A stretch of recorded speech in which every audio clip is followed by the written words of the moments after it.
let's move on to some media coverage here, because this is an important piece of the story of censorship, of the way that this conflict is portrayed, of who is granted humanity in this conflict and who is not. Put this up on the screen. This was a bombshell report from Semaphore. The headline here from Max Tanny is Inside MSNBC's Middle East Conflict. He reports that MSNBC has quietly taken 3 of its Muslim broadcasters out of the anchor's chair since Hamas's attack on Israel last Saturday amid America's wave of sympathy for Israeli terror victims. The specifics here, which, but I'm going to tell you, MSNBC vehemently disputes, but I think it's pretty hard to deny when you see Ali Velshi, Mehdi Hassan, and Ayman Moildeen all taken out of their normal anchor chair slots. Pretty undeniable there is something going on here. So they didn't air a scheduled Thursday night episode of the Mehdi Hassan show on Peacock. They reversed a plan for Ayman to fill in on the network for host Joy Reid's 7 p.m. primetime show on Thursday and Friday. They say Moildeen, an Egyptian-American journalist and veteran NBC News correspondent, covered the conflict from Gaza for 2 years.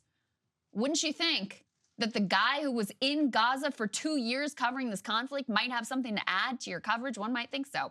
In 2021, they point out he aggressively questioned Israeli leaders on strikes in the territory. 2 network sources with knowledge of the plans told Semaphore the network also plans to have Alicia Menendez, Bob Menendez's daughter, fill in this upcoming weekend for Ali Velshi, a 3rd Muslim-American host who on Sunday interviewed a spokesman for the Palestinian Authority. So all 3 of those sidelined from their normal anchor chair slots. Now, let me tell you their side. Ali Velshi has actually been on the ground in Israel reporting. He is now back in the U.S., but rather than being put in his normal time slot on his own, he was co-hosting with Alex Witt. Now, if you've worked in this industry, you know that there is a big difference between being a guest and being a co-host and having your own show that you get to pick the guests, the line of questioning, the way stories are framed, the elements that are drawn from. Very big difference. So they also say, you know, Ayman and Mehdi, they've been on the network as guests, et cetera, et cetera. Very different from being a host of your own program. In addition, outside of sidelining, 3 of the individuals who have the most in-depth knowledge, by the way, also of this conflict and the history and all of that, there's also been a lot of internal uproar that they reported on in this piece as well. So there was an event that was created to, quote, hear updates about the situation in Israel and a place to share family and friend stories from on the ground, noting that there would be a rabbi in attendance. One of the producers for Ali Velchi's show asked in this internal communication, why is there no Palestinian representation? The response from the organizer, which tagged NBC's HR director, so go into the HR director, this is not about Palestinians and Jews Israelis. This is about terrorists and Jews Israelis. Anyone entering this group needs to denounce terror and what happened on Saturday, claims of freedom fighting, rationalizations, really anything not explicitly and unequivocally about being supportive during this difficult time. These do not belong here. And Velchi's producer said that that same employee sent him a private message, including some, quote, incredibly offensive things. So it is getting ugly over there at MSNBC. Oh, yeah. I mean, I just think it's so funny to watch, because all of this is things that they accuse others of doing.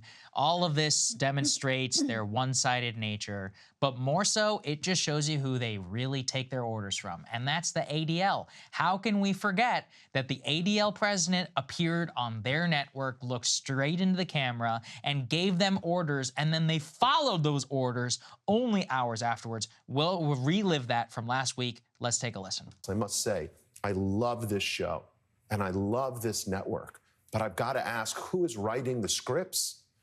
Hamas? The people who did this, they are not fighters, Jonathan. They are not militants, and I'm looking right at the camera. They are terrorists. So I just think, like, guys, get this story right. And all these pictures of, like, you know, missiles or the rubble in Gaza, please talk to the Israeli mothers and fathers who lost their children. Talk to the grandchildren whose grandparents were seized as hostages. And please stop calling this a retaliation. Wow. So, guys, get the story right. Who's writing the scripts? Those are all very, by the way, very intentionally, I think, used words. And considering now the fallout from that, it does show you that they are absolutely listening to the ADL in terms of that criticism. We had talked, I remember, after that, and I said, I think to you, I said, I think they're going to take them off the air or something. I said, there's no way. Felt very confident that they would be. And they did. What's really crazy is how quickly that they did it, as you laid out. I mean, to reschedule people, keep them all up in the air, we don't know what's going to happen. And with all of that, that's a very clear sign. It also just shows you, even when they come back, you think they're going to say the same thing? You think they're going to say what they think? These people, and look, on a personal level, I get these people, they all have kids, you know, all that. By the way, I can't even stand Mehdi Hasan. I literally despise him. That said, I will speak up for him. I don't think it's right, you know, for somebody to be taken off for their views on something like this. And I especially think it's egregious for them to do so at the behest of a direct lobbying organization and not actually even attempt to try and tell a fulsome story, something that even CNN has been able to do during this conflict. I have disagreements with Mehdi Hasan. He's one of the few anchors on MSNBC that ever actually challenges Democrats and has shown more courage on certain issues than virtually any other host there. But you know, there's so many things here. I mean, we last week, after that ADL dude said what he said, we played for you the commentary that sparked those comments. And none of it was like Hamas talking points. It was not beyond the pale at all. Not at all. No one was saying Israeli civilians deserve to die and this is what they get and they're freedom fighters and I justify this, you know, murdering of bait. No one was saying that. You had Mehdi who was talking about, listen, you got 2.2 million people in Gaza. Near a majority of them are children. Helping people understand the reality of what's going on here. And it drives me crazy every time I hear that because he says, the ADL guy, he says, go out and interview the mothers who lost their children. And MSNBC has done that, but he does not want the Palestinian mothers interviewed. He does not want the images of rubble. He wants them to, quote, get the story right. And at a network that really talks big game about diversity, suddenly they're pushing, are there any other Muslim men who are anchors at that network, or have they sidelined literally all of them at this point? At this point, their best bet is to just play identity politics and be like, you're silencing people of color's voice, which, why do we have to, you know, phrase it that way too?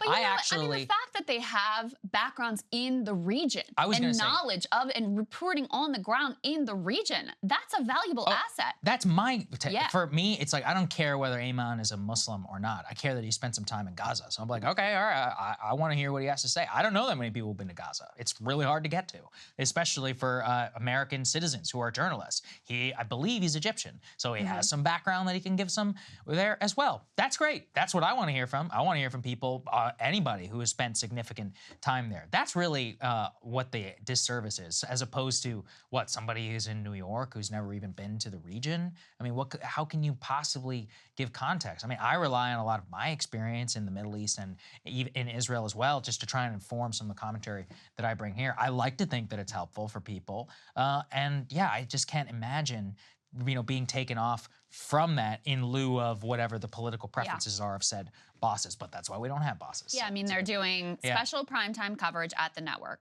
Have these guys been included? Right. People who've actually, Ayman spent 2 years on the ground in Gaza. Has he been included? Do you think his thoughts might be useful for people to hear and understand what life is like there?